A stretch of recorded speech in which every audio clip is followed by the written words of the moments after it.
Adult children and their parents, a very complicated relationship. Elements of it have to be individualized, and all of it has to be balanced to what the actual physical situation will permit. But it is suggested that we have moral obligations to our parents, to our children, to our family, that need to be considered and evaluated in light of the moral principles that we'd like to discuss around here. First person I'd like to talk about is Lin Yu-Tang. Lin was a Chinese writer in the middle of the 20th century, published a couple of books that were very popular in the United States, one of which he discusses what he sees as the role of adult children in regards their parents.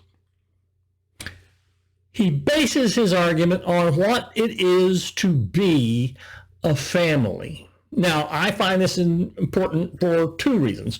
One, there's always been a lot of discourse in the last 40, 50 years about dysfunctional families. And I've always said, in order to know what a dysfunctional family is, you have to know what a functional family is. You can't say it doesn't work unless you know how it does work. You could call it working and it wasn't working because you didn't know how it worked. But you can't say it doesn't work if you don't know how it actually does work.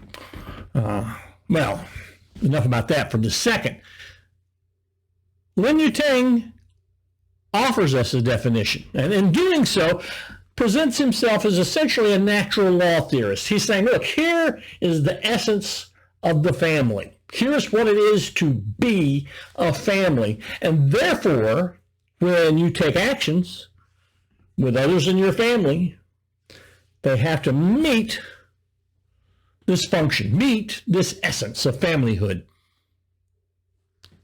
He argues that the family exists to protect the weakest members of the family. The family exists in order to protect children. The family exists in order to protect the sick. The family exists in order to protect the elderly. As such, then, those who are being protected have to be on top. Well, obviously not children. You can't let children run things. They don't know what they're doing. But certainly in the case of the ill, where they're not so ill that they can't participate, and most certainly in the case of the elderly. In fact, Lin Yu-Tang argues that the family basically exists to support the ancestors, if you will. That the oldest generation is in charge of everything. They're the ones who make all the decisions. Anybody else who makes a decision has to bring it to them in order for it to be ratified. And it proceeds down until you get to the point where you're talking about children who literally cannot do for themselves. But from the moment a child can, that child must support all the members of the family, right up the ladder to the senior-most member. So the family is this hierarchy in support of the elderly, the toddler, and the ill. All behavior has to be carried out in awareness of these relationships. Thus, if someone in the middle gets a job opportunity to go somewhere else, that's going to have to be cleared through the elder, on the assumption that somehow it's going to affect the life of the elder. I come to you, I say, Grandpapa, I have a job opportunity if we move to Kansas City. And Grandpapa says, well, I've got a perfectly great doctor here in town. Are they going to have a doctor for me out in Kansas City as good as my guy here? I don't know. Well, find out, because if they don't, I need to be here. And if I need to be here, You need to be here. Just that simple.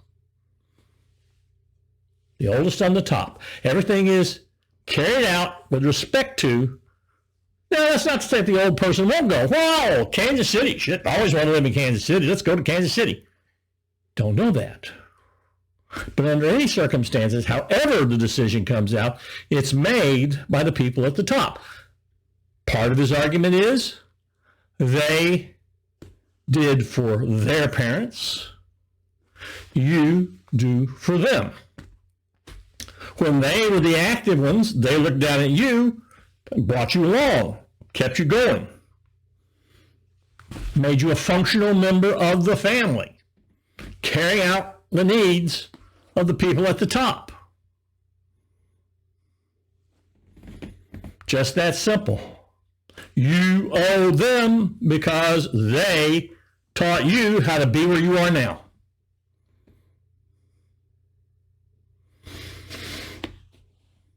A traditionalist view, if you will. Definitely with at least a concept of extended family. If you're not literally living in the same buildings, you're at least living close enough to each other that decisions can be made by the elder for all the ones down the ladder.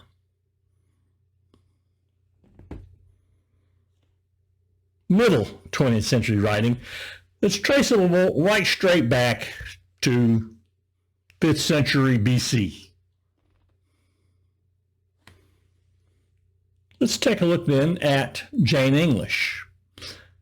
Dr. English proposes a different approach to the relationships between parents and children, adult children. Again, I don't know that I mean, certainly I don't remember any reference directly to the categorical imperative in Dr. English's essays that I've looked at over the years, but there's the definite idea that adults are autonomous, rational beings, and as such have obligations to one another through that rationality, not because of some kind of relationship that exists as a parent, as a child, as a sibling, as a cousin, as an uncle, whatever. The relationship between my neighbor and me is the same as the relationship between my parent and me. So that when my neighbor asks me for a favor and my parent asks me for a favor, I weigh them in exactly the same way. These are favors. They are not debts. Or if a debt, the debt is created through some contract that we enter into as autonomous, that is to say, rational, free beings in our own right. Not because of I brought you up, I fed you when you were a baby. That's just you doing your job, parent. That's what you're supposed to do. Now I'm a grown person. I have to live my life. You live your life. You want me to help you. You want me to do something for you. Then just like any other person on the planet, you ask. And I do if I see it as the thing I want to do. It is in no way, me paying off an obligation. It is me extending you a favor. Just as you ask me to mow your yard, I mow your yard. That's a favor, just as if I mowed the neighbor's yard. It is not the servitude of a debt. And therefore it must be asked in a rational way of a rational entity that will then decide rationally and freely, not under any kind of coercion of guilt or perceived debt. Nope. It is one adult human being asking another adult human being and relying on the kindness of the person of whom we're asking the favor. Now, as you can see, These two models are absolutely incommensurable. When I gave the example of the job in Kansas City, the elder passes judgment. Yes, we go to Kansas City. No, we don't go to Kansas City. I come and I tell my parent, behold, I'm taking a job in Kansas City, so I won't be around so much. Here's the address. Give me a call. I'll let you know when I'm settled. I was going to ask you to mow the yard next weekend. Sorry, I'm going to be out of town. Can't handle it. Maybe I can find you somebody. I'll see what I can do. I can find somebody. Then do it. My life is my life. Your life is your life. I want to help how I can. I want to share the ways I want to share. I want to be in your world in ways I want to be in your world. But I run me, you run you. And you don't tell me what to do, and I don't tell you what to do. We work things out rationally, freely, without guilt or pressure. I reject the decision of the elder because the elder is just old. There's nothing special there. If they don't know what I know, I don't listen to them. There's just no way of reconciling these two positions. Which is right? Well, it's going to depend upon your moral principle. If you're a natural law theorist, and you've looked at some of the examples of natural law we discussed throughout the various videos and essays we've looked at, then you want to take a look at Lin Yu-Tang and see if that's something you're comfortable with. If you're not comfortable with it, then you may want to relook your whole notion of what a family is. Maybe Lin Yu-Tang got the essence wrong. And therefore, the duties that Lin Yu-Tang calls for are also wrong. Or maybe you want to give up being a natural law theorist. And here's Kant. Something you can live with, maybe. And if so, then see how that fits in your other theories now. The idea is to understand that ethical decision-making is your decision to make, according to both the natural law theorist and the Kantian. It's not a matter of adhering to cultural norms. That's something you may have to do. It's something you may need to do, but that doesn't make it moral. Again, cultural norms throughout history have been immoral. Slavery, the oppression of women, minorities, violence against the other, taking what I want and not having any regard for your needs. These things are just wrong. The culture may have asked you to do them. The culture may have permitted you to do them. But that doesn't make them right.